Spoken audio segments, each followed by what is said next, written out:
And I'm sure you all know that this is 100-year anniversary. This bridge cost us $1,300 to build back in 1906. I don't think I could get some paint on here for $1,300 today.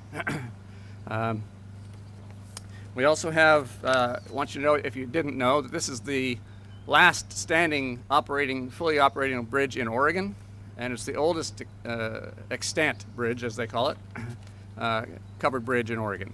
So we have a big piece of this pie is this bridge is really a part of our transportation system.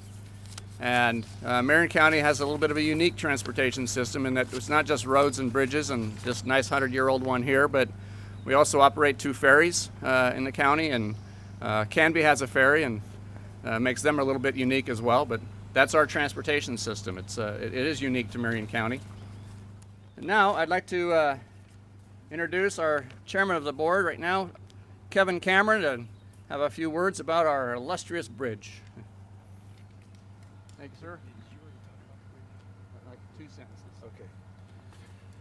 Well, it's a great day to be out here. Before I even say anything about the bridge, the car that my fellow commissioner came over, that green car, was built in 1906. So that car is 110 years old. The bridge is only 100 years old. So we're celebrating the birth date of this bridge with some automobiles that are even older than the bridge that's standing behind me. It's pretty amazing. I want to say something about our Public Works Department. First of all, Alan, thank you, and all the Public Works people that are here and those that aren't even here that not only maintain this bridge that's behind us, but the over 1,200 miles of roads in Marion County, the bridges that we need for our roads to get our farm products to market, and our Public Works Department. And we want to say thank you to you, Alan, and for your leadership, and for the Public Works people here that maintain bridges like this, and some that we need to rebuild, but you keep them going. So thank you very much for your support. So a little bit about this bridge that I know of. It is Oregon's oldest covered bridge in continuous service. There may be an older bridge, I think it's over on the coast someplace, but that bridge has actually been moved onto private property and is not on a public road. So this is the oldest bridge, covered bridge in Oregon, that is still on a public road, that Marion County residents and people come from all around the country to see this bridge can drive through on a public road. So that's a significant thing about this bridge. What I also learned about covered bridges was the reason they're covered is maybe we need to go back to that to make our bridges last longer than we have today, because it was really to protect the infrastructure of the bridge from rotting from the rain and the weather that it would get. It would last many years, probably 3 times or 4 times longer. And one of the Public Works people was just telling me they didn't have real good inspection systems back then. They just drove until the bridge fell down, and then they knew it was time to build a new bridge. So we know now today that we inspect our bridges quite often, and we're safe to drive across those bridges. The other thing that I think is important to remember, and I think this is probably one of the best parts of this bridge, why it got its name, from what I understand, and probably there's some historians here that know it even better than I do, but I think it was back in early 1900s, Mount Angel voted to, the state went through this, local, whether you wanted to serve alcohol or sell alcohol. Mount Angel voted to have alcohol, Silverton said, no, we're not going to have any alcohol. And like other things in life, it was illegal to sell the alcohol, but you could sell the gallon glass container and give them the alcohol free. So people would drive over here to this side of the bridge, and there was somebody who had a little store or something built here. And actually the bridge was a little bit up before the flood, and they would get their gallon. Who knows what was in that gallon? A little white lightning or something really good. But that's the story behind its name. And we have a historical day today. Somebody asked what the birth date of the bridge was, because somebody was celebrating their birthday today. It's May 31st, 1906. The bridge, we're going to say that was the 100-year mark, because that's what we're celebrating today. So I want to say thank you for being here today.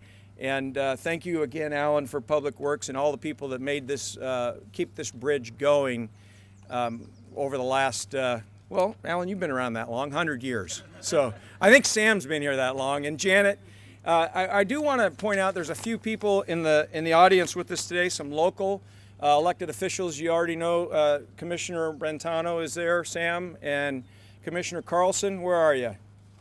Back in the shade, okay. Two great people that I get to work with day in and day out to help make sure Marion County is doing the right things for our citizens. Representative Vic Gilliam. Vic, I think you're in the back there. If you can raise your cane, right? There he is. Vic, thank you for being here. His wife Becky's with him today. The Mayor of Silverton, Rick Lewis. I saw you, Rick. Rick, thank you for all you do. And you're on this side of the bridge, so you can fill your gallon up and then go back to Silverton, all right? Although you have the Gallon House downtown Silverton. I've been there before to make sure it's a good spot. Counselors from Silverton, Dana Smith. Dana, back there. Thank you, Dana, for being here today. And Jim Sears. Jim, who was one of our great Public Works employees over the years as well. Jim, thanks for being here. And also, I think from Mount Angel, we have Councilor Carl Bischoff. Is Carl here? Okay, I didn't see him earlier, so he's not here. But thank you to the public, the elected officials, and all the media that's here taking great photos. Mark from CCTV and others. So, great day. Alan, I think you got something else to say? Yep. All right.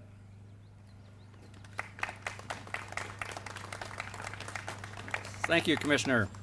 And now I'd like to introduce Norm English, the past president of Silverton Historical Society, who said he has a few or maybe many words to say. Thank you, Norm.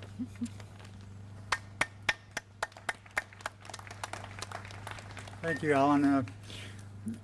Well, I won't have a lot of words to say, but anyway, I wanted to interject in this proceeding today a bit of a personal note or a family note. This story has been going through the years for basically as long as the bridge is here.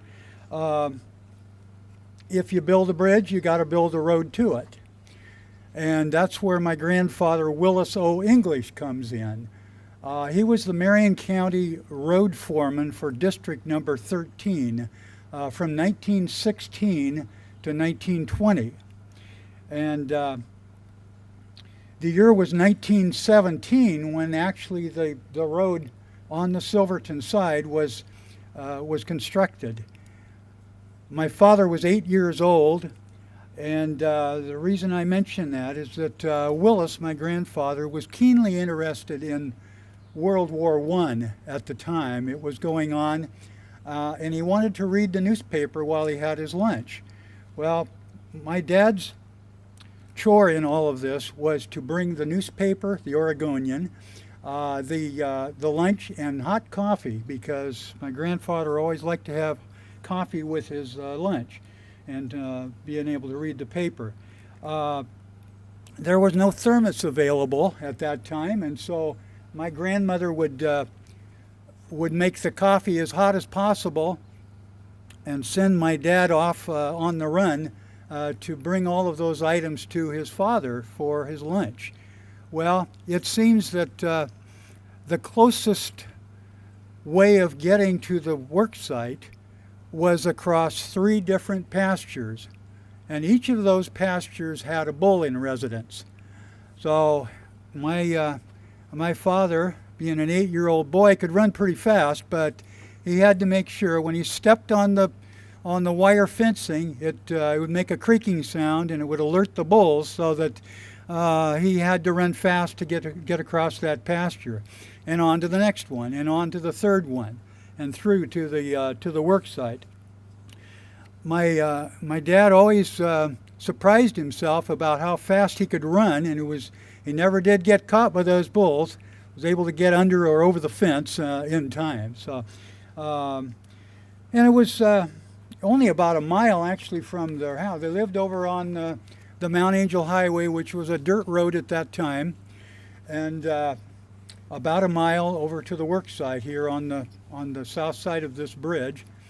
And Hobart Road, which is the road that intersects with the Gallon House Road back here, only went as far as the bends in the road there. It didn't go all the way to Mount Angel Highway. So the closest route to the work site was across those pastures.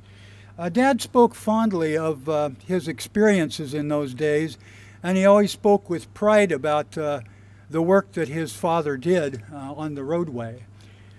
During the 1950s, on a personal note, I recall walking out here from North Silverton, where we lived at that time, a number of times to this bridge, and Dad always spoke very fondly of this bridge and the road work that had gone on.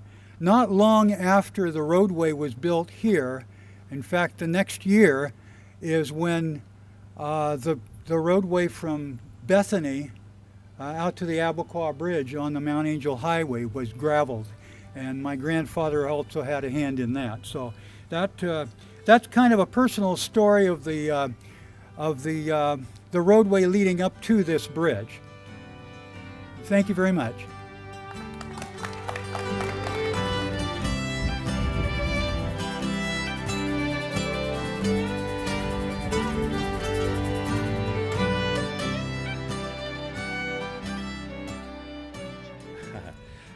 Well, my name is Hugh Wilkinson, and I am a recent retiree from Marion County. Worked for 31 years for Public Works, and 21 years of those were as the bridge foreman.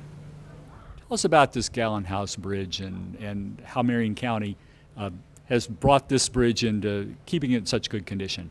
Yeah, well, it's just like anything else. The older things get, the more maintenance they need, and the county has been pretty good, as far as I know, about doing the maintenance and repair that needs to be done. They made a commitment to keeping it open to traffic, which is a really good thing. You know, most county bridges or most covered bridges aren't open to traffic these days, so they did a lot of work and a lot of expense into keeping this bridge open to traffic. Tell us a little bit about the structure of this bridge. Well, it's a basic house covering, and what this is interior, the structure of it is a timber truss. It's known as a howe truss. There are different types, but you see all these timbers that go back and forth. They all support each other and hold the structure up, especially since it is a long structure with no center supports. So all the weight of the traffic and the structure itself is all supported by the interconnection of all these timber beams here. Just like any other steel truss you see, it's all the pieces. You can see they kind of lean and lock into each other all the way down. So that's how it's supported. Tell us about these 12 by 12 beams. We can see what they connect to in the howe truss above us. What do they connect to? What's the structure look like beneath us? Well, one of the main elements of a truss is the upper and lower. They're called cords, and you see from this one that they're three pieces bolted together to make one massive beam, where the loading is carried through the main beams. It's transferred down through these, and then it's down into to the lower cord, which is another. You see, this is probably nearly 2 feet worth of timber when it's all together. So it's the mass of the timbers which really are able to support the weight. And then we also got these rods, screwed rods, which also are connecting it's almost like in a suspension mode at that point, because part of the load, upper load, is suspended through these rods down through into the lower chords. So what's the future of this bridge now? It's 2016, it's 100 years old, it's in great condition. Well, the future should be really good. They're doing a good job of keeping it up. The major rehab they did around 20 years ago made a big difference. There was a lot of significant structural problem with this bridges, and they addressed that. So I would think for another 30, 40 years, it should be in pretty good shape, you know, just with little maintenance problems here and there that have to be dealt with. Thanks, Hugh. Sure, I'd be glad to help you.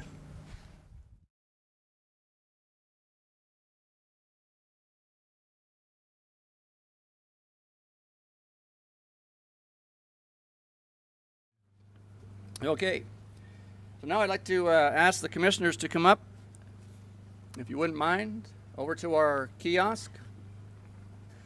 So our sign shop produced this, and thanks to Jolene Kelly for allowing us the use of a very nice cover.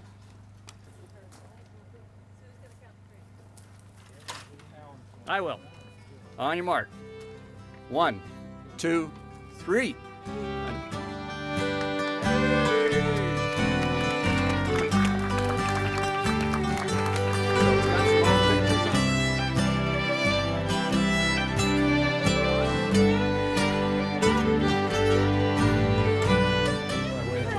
And now, rededicating to the Gallon House Bridge 100th anniversary. 1, 2, 3. Very good.